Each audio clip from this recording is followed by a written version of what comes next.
চিতই পিঠা।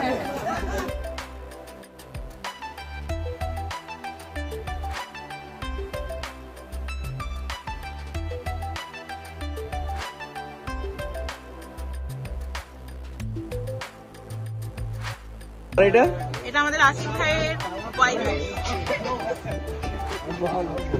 এরকম ভালো কথা আমরা বাস্তবায়ন নেই ভাই। নিজের দোকানে বড় আইফোন আপনার তো ফকির নি, বুঝতে পারেন এলাকা কোনটা, আর আমার এলাকার ভাবির এলাকা তো এক জায়গায়। আমি